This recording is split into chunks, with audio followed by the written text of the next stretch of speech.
Oh, the humanity. The WBC, they're doing it all. One, Subriel Matias popped dirty and now gets ruled not guilty.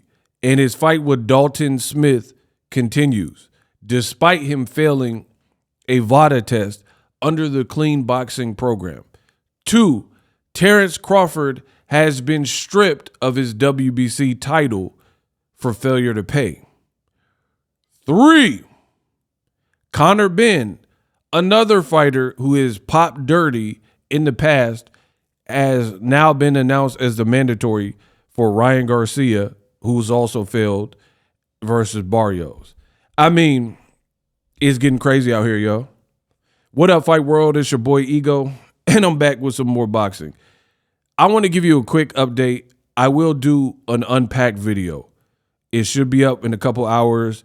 Come back to the channel because I really want to talk about Terence Crawford losing his undisputed title because he lost his WBC title. And it's going to take a lot more time than I have in this video. So come back, hit the subscribe button, hit the bell icon, and I'm going to drop an unpacked, so you already know what it's about. Terence Crawford got stripped. So I'm not even going to spend too much time talking about it. Crawford, once again, no longer undisputed, lost his WBC belt for failure to pay. But I'll be back with an unpack to talk about those details. Conor Benn, that's the other issue. Conor Benn popped dirty in the past. He's been back fighting. He blamed some eggs. He just beat Chris Eubank, almost stopped him in the 12th round. And now the WBC has announced he is the mandatory to the winner of Ryan Garcia, who's also tested positive for Ostarine. Keep that word in mind, Ostarine. Ryan Garcia is supposed to fight Barrios, WBC champion, and then the winner got to fight Conor Benn. So Conor Benn's being rewarded with a mandatory shot. He hasn't fought at welterweight for like 4 years, right? He fought the Pistol Pete dude in the 150s, and then he been fighting Chris Eubank in 2 fights at 160. So how's he get this type of #1 placement in the WBC? Plus, in between there, he failed a PED test. I don't know. Lastly, Subriel Matias has been ruled not guilty. Subriel Matias not guilty, says the WBC. His fight with Dalton Smith continues. Bangkok. Pause.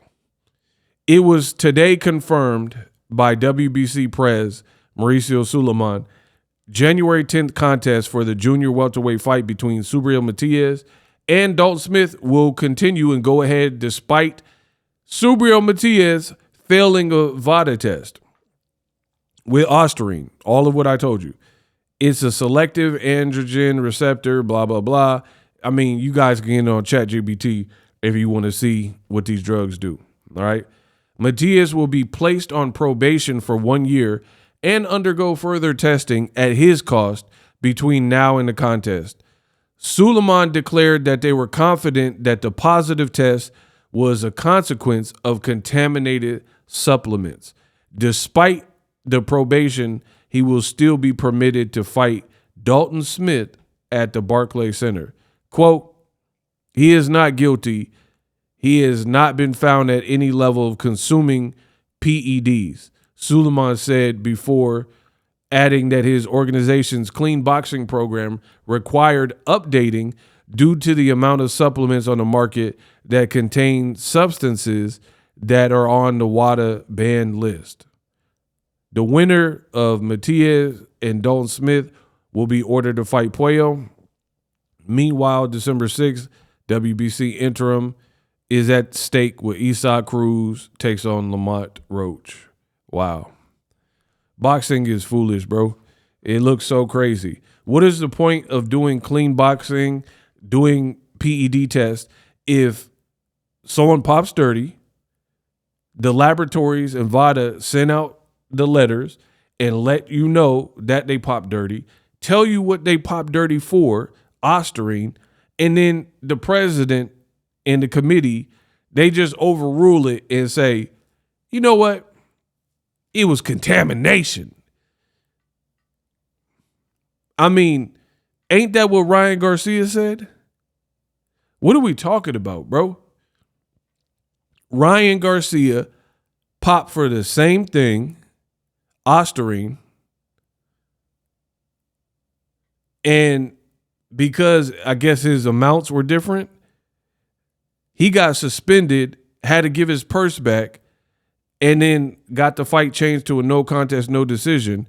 But Subriel Matias, they just said with no, and again, like, remember in math class where the teacher would be like, show your work, so you didn't copy your buddy's paper or something like that. So you got to see how, they want to see how you figured out the equation. They don't show us none of the work. They just keep changing the rules and moving the goalposts. You pop dirty, we'll consider you. They let Oscar Valdez keep fighting with phentermine, right?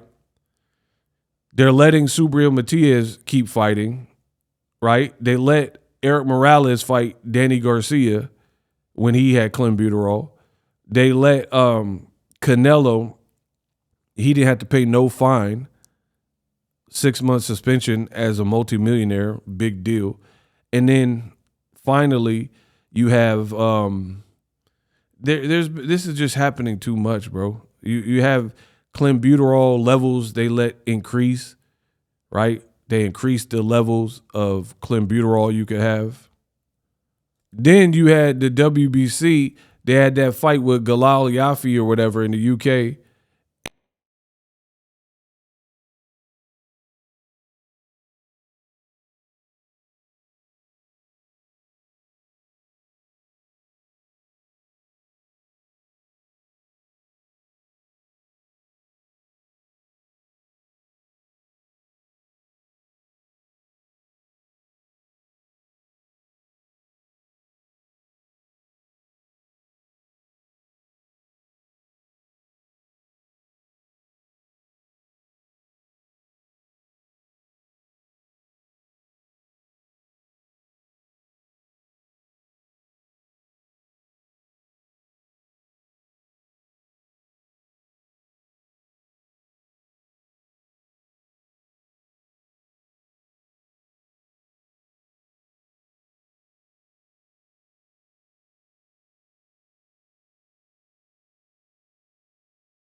So it's getting crazy. WBC, this dude, this Mexican dude, Francisco Rodriguez, they allowed him to not get suspended because he said he didn't do it on purpose.